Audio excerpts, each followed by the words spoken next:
கருணாகரன் எல்லா விஷயத்தையும் சொன்னாரு. நான் பணம் தரேன், நீ ப்ரோக்ராம பண்ணுப்பா. Thanks ma'am. என்ன பொசுக்குன்னு பணம் கொடுக்கறேன்னு பாக்குறியா? கருணாகரன் என்கிட்ட லட்சமா பணம் வாங்கியிருக்கான். வட்டியை மட்டும் கரெக்டா கொடுக்கறான். அசலை இன்னும் கண்ணிலேயே காட்டல. ஆமா, அது என்ன காதலர்களை சேர்த்து வச்சு ஒரு ப்ரோக்ராம் பண்ணா பெரிய லாபம் வருமாமே. அதுல கடன் அடைக்கிறேன்னு சொல்லியிருக்கான். கடைசி உதவியா பண்ணுங்கன்னு கேக்குறான். பண்ணலாம். கருப்பா இருக்கான், பொய் சொல்ல மாட்டான்னு நான் நினைக்கிறேன். ஆமா மேடம், நல்லா கருப்பா தான் இருப்பாரு. டேய், என்னடா சும்மா தொலை டிஸ்டர்ப் பண்ணிட்டு இருக்க?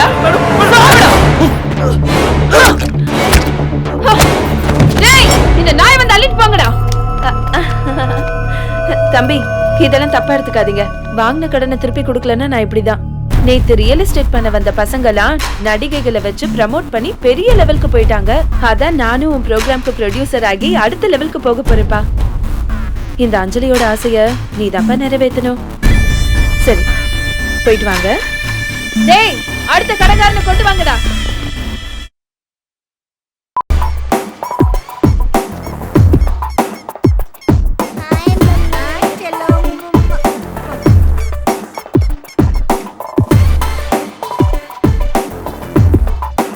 யோ, ஊர்வசி இப்பவே நாட்டாடுறாங்களே, யூத்ல என்ன ஆட்டம் ஆடி இருப்பாங்க.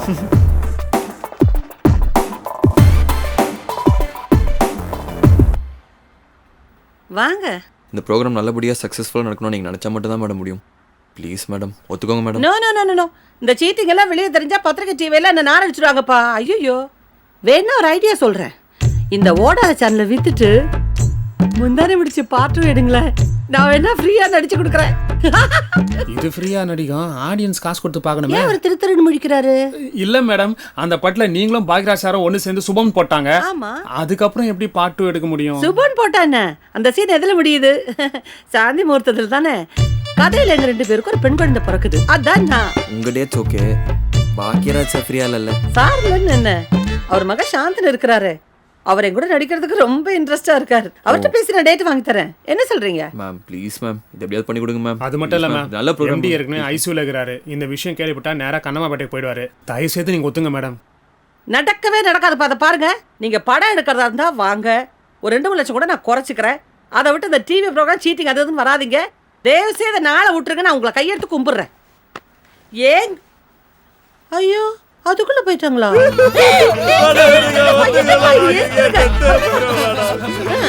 கொஞ்சம் யோசிச்சு பாருங்க மேடம். உங்க க்ளோஸ் ஃப்ரெண்ட் மீனா ஒருத்தனை லவ் பண்ணிட்டு அவங்கள கல்யாணம் பண்ணிக்க முடியாம இன்னைக்கு வேற ஒருத்தனை கல்யாணம் பண்ணிட்டு கஷ்டப்பட்டுட்டு இருக்காங்க. அன்னைக்கு எங்களை மாதிரி லவ் சேர்த்து வைக்க 2 பேர் இருந்தா இன்னைக்கு அவங்க எவ்வளவு சந்தோஷமா இருந்திருப்பாங்க மேடம். எவ்வளவு சந்தோஷமா இருந்திருப்பாங்க. சீஃபே, உனக்கு இப்படியா மீனா லவ் ஸ்டோரிலாம் தெரியும்? நீ சொல்றது கேட்டா அது ஓடுது. ஐயோ, தெரியாம இருக்கிறதுக்குன்னா மருதநாயக கதையா? எல்லா பொண்ணு வாழ்க்கையிலும் ஒரு லவ் இருக்கையா? அதுவும் மீனா மாதிரி ஒரு நல்ல குல்ஃபியா இருந்தா வெளியே அந்த பொண்ணு போட்ட பார்த்தல. ஃபிளாஷ்பேக் என்ன மேடம் சொல்லுது? என் ஃப்ரெண்டு வாழ்க்கையில கடந்து போன ஒரு காதலை சொல்லி என் மனசை கரைச்சிட்டீங்கப்பா. அவளுக்கு நடந்த மாதிரி இது வேற யார் வாழ்க்கையிலும் நடந்துடக்கூடாது. அதுக்காகவே உங்க ப்ரோக்ராம் பண்ண நான் ஒத்துக்கிறேன். சரி, இப்ப நம்ம கிராமத்துல இருந்து கூட்டு வந்தாங்களா சாதாரணமா நடிக்க வச்சிட முடியாதுப்பா, ரொம்ப கஷ்டம். அதுக்குன்னு கமாண்டிக் பவர்ல நல்ல ஒரு டைரக்டர் வேணும். இவன் சொல்லுவான். இல்ல நீங்களே சொல்லுங்க மேடம். அதான் டைரக்டர் பண்றதுக்குன்னே தமிழ் சினிமால ஒருத்தர் இருக்காரு. யோ, எத்தனை தடவை சொல்றது? இந்த மாதிரி ஷூட்டிங்ல இருக்கும் போது போனை கொடுக்காதன்னு சொல்லிருக்கனா இல்லையா? அறிவு இருக்கா அவனுக்கு? ஷார்ட்ல கார்பா அசிஸ்டன்ட் திட்டுறாரு. பேசு பேசு சார், பொசிஷன் ஓகேயா பாருங்க. இதான் சார் பொசிஷன். இங்க இருந்து பேசுறேன். ஃபோக்கஸ் சார், ஃபோக்கஸ் ஓகேயா? சரி சார், டேக் போலாமா சார்? காஞ்சனா, காஞ்சனா எங்கடி ஓடுற? உன்னை குடிச்சு வாட்டர் பாட்டில் அடைச்சு உன்னை கரைச்சு குடிக்கல நானே மாதிரி. காஞ்சனா 2ல என்ன அடிச்சு தோச்சல. இப்ப காஞ்சனா 3D உன்னை என்ன பண்ற பாரு. உன்னை விடாம என்ன பண்ற பாரு. சார் ஓகேயா? Okay sir. Thank you director sir. Thank you thank you thank you. எப்படி? ஏன் சார் இப்படி இப்படி எல்லாம் பில்டப் பண்ணாதான் நம்மளுக்கு மார்க்கெட்டும் ஏறும், பேமெண்ட்டும் ஏறும். அதை புரிஞ்சுக்கோ. ஏய், காஞ்சனா 3 நடிகராருப்பா. செம்ம பிஸி போல இருக்கு. ஏய், பிஸியா இருந்தா போனை கட் பண்ணு. ஏய், அந்த ஓனா பத்திரி சும்மாவே ஓவரா பில்டப் கொடுப்பான். பிஸியா இருந்தா பேமெண்ட் அதிகமாக கேட்பான். விட்டுரு. இப்ப பாரு. ஹலோ, என்னையா கட் ஆயிருச்சு? இதுவும் போச்சா? இந்த பாரு, மறுபடியும் அவங்களா ஃபோன் பண்ணும். நீயா போய் ஃபோன் போட்டு பேசாத. அப்படி ஃபோன் போட்டு பேசினா நம்ம வேலை வெட்டி இல்லாதவன் நினைப்பாங்க. புரியுதா? எதை கேமராக்கு முன்னாடி பேசணும் எதை கேமராக்கு பின்னாடி பேசணும்னே தெரியல. நீங்களா ஒரு டைரக்டர். யோ,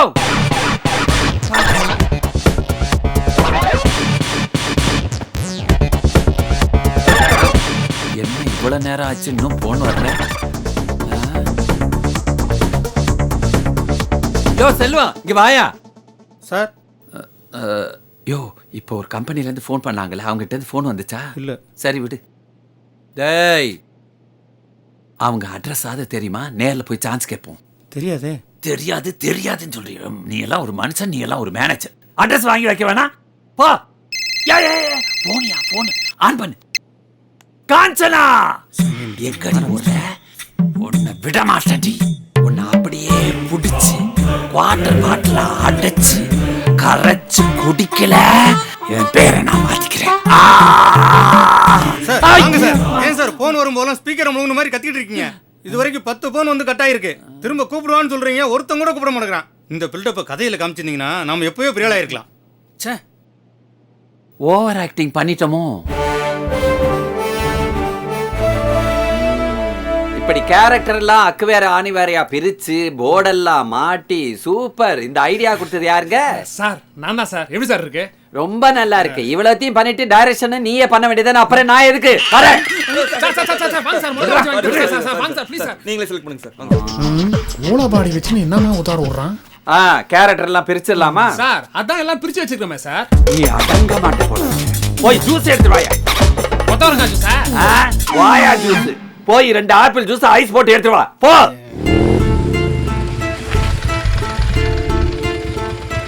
மா, நான் போயிட்டு வரேம்மா. பூஜா, நான் போயிட்டு வரேன் பூஜா. ஹலோ, இதெல்லாம் பழைய சீனு. நீ எவ்வளவு கத்துனாலும் அவ வெளியில வரமாட்டா. ஒழுங்கா வேலைக்கு போக பாரு. முறைக்காதடா, போ.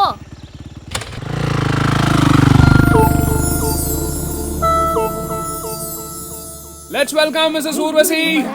ஊர்வசி மேடம் வந்துட்டாங்க. ஓகே, கை தட்டுங்க எல்லாம், நல்லா கை தட்டுங்க, கை தட்டுங்க. Come on sir. ரெடியா சார்? ஆரம்பிக்கலாமா? Okay sir. வணக்கம். டாப் டிவியின் அஞ்சலி ப்ரமோட்டர்ஸ் வழங்கும் என் இனிய பொன்னிலாவே நிகழ்ச்சிக்காக நான் உங்கள் ஊர்வசி. இந்தியாவிலேயே ஏன் உலக தொலைக்காட்சி வரலாற்றிலேயே முதன்முறையாக காதலர்களை அவர்கள் பெற்றோர்கள் சம்மதத்துடன் ஒன்று சேர்த்து வைக்கும் மிக வித்தியாசமான, அதைவிட மிக மிக அவசியமான நிகழ்ச்சிதான் என் இனிய பொன்னிலாவே என்ற இந்த நிகழ்ச்சி. இன்னைக்கு நம்ம ஸ்டுடியோல நம்மள பாக்குறதுக்காக ஒரு காதல் ஜோடி வந்திருக்காங்க. அவங்க காதல்ல என்ன பிரச்சனைன்னு கேட்போம். வணக்கம்ப்பா. வணக்கம்மா. அம்மா வணக்கம். வணக்கம் மேடம். சொல்லுங்க, உங்க காதல்ல என்ன பிரச்சனை? நானும் இவரு 3 வருஷமா லவ் பண்றோம். அதுக்கு அவங்க அப்பா அம்மா ஒத்துக்க மாட்டேங்கிறாங்க மேடம். அவரு இல்லைன்னா என்னால வாழவே முடியாது. அவரு இல்லைன்னா உசிரியே விட்டுருவேன் மேடம். நீ அழுவாதம்மா. நம்ம வாழ்றதா அவங்களால தடுக்க முடியும், நம்ம சாவறதா அவங்களால தடுக்க முடியாது. நீ அழுவாதம்மா. நீங்க அழறத என்னால பார்க்க முடியாதுங்க. பாத்தீங்களா நேர்களே, அவங்க ஒருத்தர் மேல ஒருத்தர் எவ்வளவு பாசம் வச்சிருக்காங்க, எவ்வளவு தீவிரமா காதலிக்கிறாங்க. ஆனா 2 பேர் பெற்றோர்களும் இந்த காதலுக்கு எதிர்ப்பு தெரிவிக்கிறாங்க. என்ன காரணமா இருக்கும்? அவங்களே கேட்போம். முதல்ல இந்த பொண்ணோட அப்பா வர சொல்லுங்க. நான் வரல சார். ஏயா சார், நீங்க கோமதிக்கு அப்பாவை நடிக்க சொன்னீங்க, நான் நடிக்க சம்மதிச்சேன். ஏன்னா எனக்கும் அந்த பொண்ணுக்கு சம்மந்தம் இல்லை. ஆனா இந்த பொண்ணை நான் லவ் பண்றேன் சார். இப்போ இங்க நான் அப்பாவை நடிக்கிறதுக்கு ஒத்துக்கிட்டா அப்புறம் லைஃப் ஃபுல்லா அந்த பொண்ணுக்கு ஹஸ்பண்டா நடிக்கிற வாய்ப்பே இல்லாம போயிடுச்சு சார். நான் வரல சார். கொன்றுவன உள்ள போயா. யோ கார்த்திக், ஓடியா அவன. அவன் பண்ற வேதனை உனக்கு எப்படியா தெரியும்? காக்கா கிட்ட வரைய பறி கொடுத்துட்டு பாட்டி பட்ட வேதனையை விட நரி கிட்ட வரைய பறி கொடுத்துட்டு அந்த கருப்பு அண்டங்காக்கா பட்ட வேதனை உங்களுக்கு புரியுமாயா? தான் காதலிச்ச பொண்ணை மத்தவனுக்கு பறி கொடுத்து தவிக்கிற தமிழ்நாட்டோட ஒவ்வொரு இளைஞனுக்கு தான் அதெல்லாம் தெரியும். யோ, அவன் ஏதோ ஓடிட்டு இருக்கான். உள்ள போயா. யோ, ஸ்டேட் எழுதியா. வேணாம் சார். போயா போயா உள்ள போயா. வேணாம் சார். சார். ஹலோ ஹலோ, நீங்க அந்த பொண்ணோட அப்பா இப்படி உட்காருங்க. அப்படின்னு டப்பு நோட்டி உட்காந்துட்டீங்க. இப்படி வாங்க சார், இப்படி வாங்க, உட்காருங்க. சொல்லுங்க சார். சின்னஞ்சிருச்சுங்க, அவங்க காதலையை நீங்க எதிர்க்கிறீங்க. குயில பூடிச்சி கூண்டில் அடைச்சி கூவ சொல்லுகிற உலகம், மயில பூடிச்சி கால உடைச்சி ஆட சொல்லுகிற உலகம், அது எப்படி பாடுமையா? சார், கேட்டா பாடுறீங்க. ஏன் சார் அவங்க காதலை நீங்க எதிர்க்கிறீங்க? அதை மட்டும் சொல்லுங்க. நீங்க உங்க வீட்டுக்காரை ஏமாத்தி கள்ள காதல் பண்ணிட்டு வேற ஒருத்தரை இழுத்துட்டு ஓடுறத உங்க வீட்டுக்காரர் ஒத்துப்பாரா? ஒத்துப்பாருன்னா சொல்லுங்க, நானும் ஒத்துக்கிறேன். நான் மட்டும் நடிச்சு வேணா. சொல்லுங்க மேடம். பொண்ணை பெற்றவர் இல்லையா, வலியும் வருத்தம் இருக்கத்தான் செய்யும். ஒரு சின்ன இடைவேளைக்கு பிறகு சந்திப்போம். நல்லா பண்ணமா. மேடம் இந்த ப்ரோக்ராம் நல்லா வரதுக்காக கிளிசரின் போடாம கூட அழுவுறீங்க. நினைச்சா ரொம்ப பெருமையா இருக்கு மேடம். யோ கடுப்பேத்தாதையா. என் வீட்டுக்காரர் ஃபாரின் போயிருக்கிறார், அதனால தப்பிச்சேன். இல்லைன்னா எங்க எது என்ன ஆயிருக்கும். இந்த நிகழ்ச்சி அவர் பார்த்திருந்தாருன்னா, பா இந்த மைக்கெல்லாம் எடுங்கப்பா, இதெல்லாம் எடுங்க, இதெல்லாம் எந்திரிங்கப்பா. வணக்கம். மறுபடியும் நம்ம நிகழ்ச்சிக்கு வர்றோம். பொண்ணு வீட்டுக்காரங்க பையன் வீட்டுக்காரங்க 2 பேரும் வந்துட்டாங்க. முதல்ல பொண்ணோட அம்மாவை கேட்போம். அம்மா வணக்கம். வணக்கம். உங்களை பார்த்தாவே ரொம்ப இரக்க குணம் உள்ளவங்களா தெரியுறீங்க. இந்த பையனை காதலிக்க கூடாதுன்னு எந்த காரணத்தினால நீங்க எதிர்க்கிறீங்க? எது உங்களை தடுக்குது? அவன் எந்த ஊர் என்ன ஜாதினே தெரியாது, ஊர் பேர் தெரியாது. இந்த பொறுமைக்கு எப்படி மேடம் பொண்ணு தரது? ஜாதி ஜாதி ஜாதி. நீங்க சமீபத்துல SMS படம் பாத்தீங்களா? அந்த படத்துல என் பையன் ஜீவா அவன் ஒரு பொண்ணை லவ் பண்ணுவான் ஜாதி விட்டு. நானே போய் பொண்ணு கேட்டு கல்யாணம் பண்ணி சேர்த்து வைப்பேன். அதே மாதிரி ஜீவா கூட இன்னொரு படம் நடிக்கிறேன், ஆர்யா கூட ஒரு படம் நடிக்கிறேன், விஜய் சேதுபதி கூட ஒரு படம் நடிக்கிறேன். ஏன் பவர் ஸ்டாருக்காக பொண்ணு கேட்டா? உங்களை பத்தியே பெருமையா பேசுறதுக்கு போங்க மேடம். Okay okay okay. அப்ப ஜாதி தான் உங்களை தடுக்குது இல்லம்மா? ரைட். ஏமா இந்த பொண்ணுக்கு என்ன குறை சொல்லுங்க? அவகிட்ட எது இல்லையே நீங்க பெட்டரா வேற ஒரு பொண்ணை பாக்குறீங்க. நல்ல சீர் செய்யற இடமா பாப்பேன் மேடம். என் பையனுக்கு காரு பங்களா வீடு வசதி தோட்ட தொலைவுன்னு கல்யாணம் பண்ணி வைப்பாங்க. சனியா சனியா எப்படி பேச வேண்டிய டயலாக எவ்வளவு எடுத்து பேசுறா பாரு. பாத்தீங்களா வரதட்சணை கேக்குறாங்க உங்க முன்னாடியே. வரதட்சணை கேக்குறது எவ்வளவு பெரிய பாவம் உங்களுக்கு தெரியுமா? தப்பு மாது, சட்டப்படி தப்பு. உங்களை பிடிச்சி உள்ள போட்டுருவாங்க. உள்ள இல்ல புடிச்சு போட்டு போறாங்கடி. சமாதானமா போயிடலாண்டி.